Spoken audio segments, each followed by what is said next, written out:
Ladies and gentlemen, this is Perry Lott.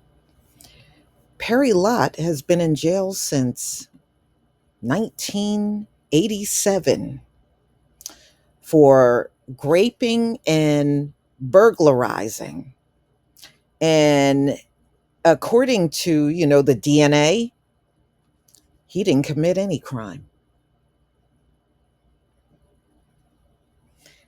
You know, y'all are purposely keeping these black men and women behind bars for crimes they never commit. When you see something too much, it's being done on purpose.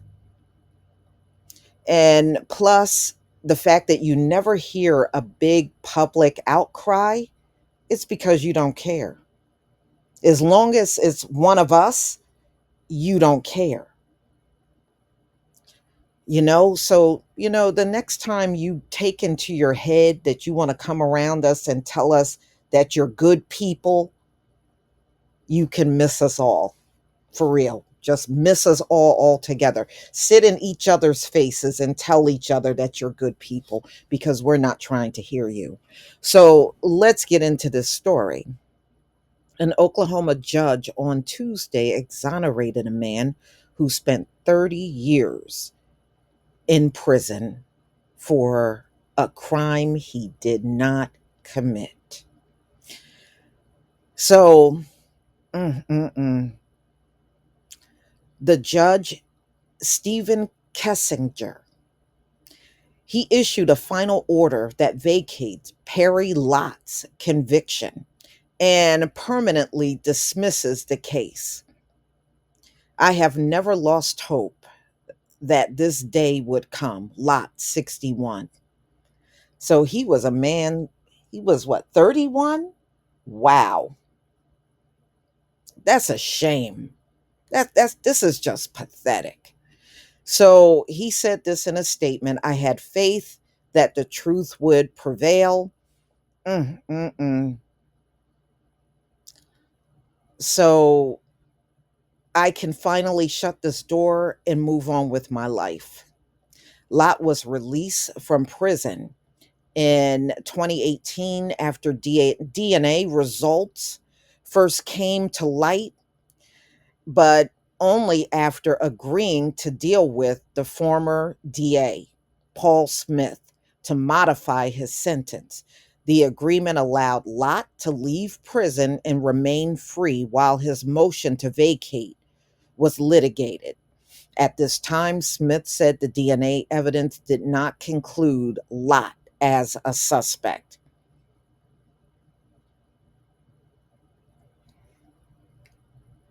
The only thing the people that run this place and your system, the only thing you need to do is disappear and never be seen again.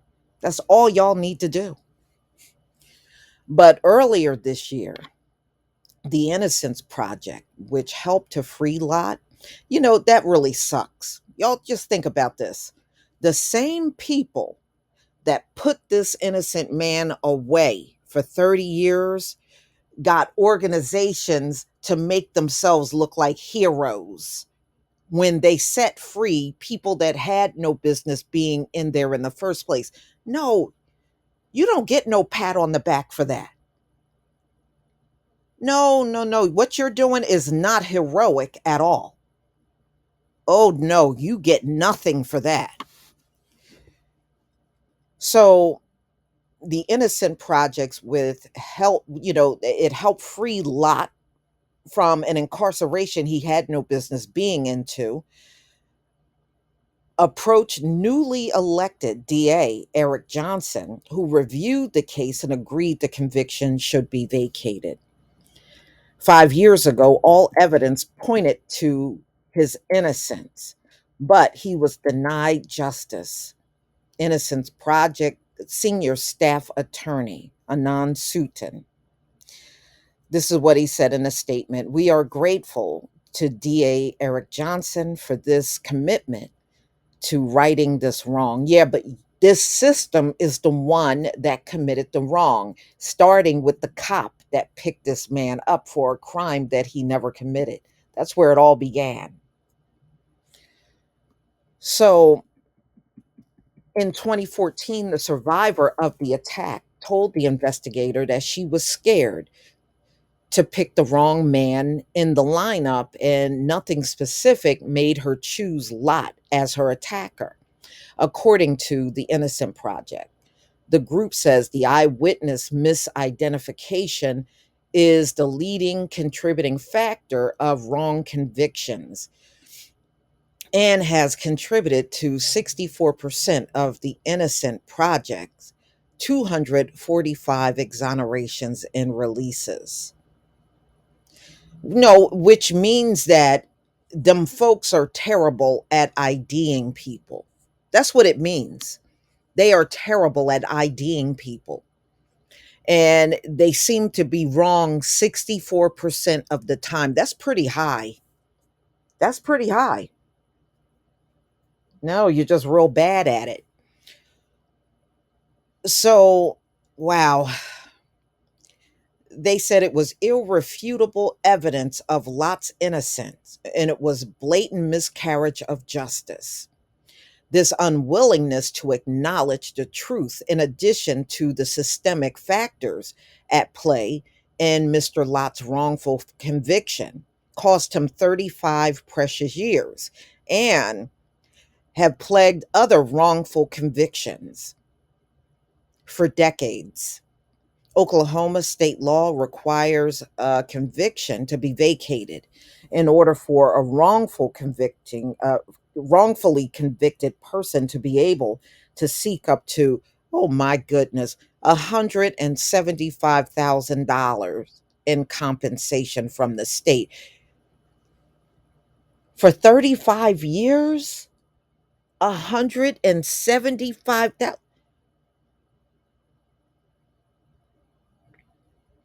The system needs to be imploded, y'all.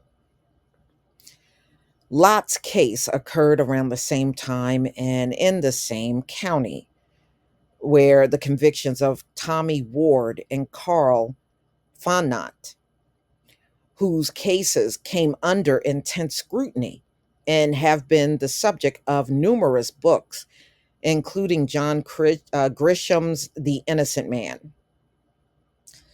A federal judge ordered Fontenot released, but Ward remains in prison. And see, that's another thing. Even when they find out they got the wrong person in there, they still got to sit and sit, sometimes got to sit additional years before they get out. That's how jacked up the system is. If there was any righteousness in your systems or any morals in it, the moment you realize you have the wrong person, you would let them go right away. So, anyway, mm, mm, mm. Lot's exoneration after being incarcerated for decades for a wrongful conviction follows other similar cases in recent weeks. Yeah, these exonerations come out every single day. You can find the stories out there every day. And just think about this, all exonerations don't make it into the media, y'all. Just some of them do. So it's way bigger than what we are seeing. We're just seeing a bunch of surface stuff, but there's way more that we're not seeing. I believe exonerations in America are huge, and it's been that way for many decades. So, last month, a California man spent 28 years in prison. And this guy was there for grape, kidnapping, and robbery, and was declared innocent. Mm, mm, mm. In September, a New York man was finally exonerated after 47 years. He was found guilty in 1976 for graping Okay. So it just goes to show you, they just throw anybody in there and don't give a crap. And the fact that you see this happening to black men more than anyone else, this is why y'all ain't coming to me talking about some crime and someone committing the most crime. What you're doing to these men, putting them in jail and making them sit there for decades, there is nothing more criminal than that. It just goes to show you your system is criminal. Please leave your comment and subscribe. Don't forget to hit on the notification bell, and I'll see you on the next video. Peace, family.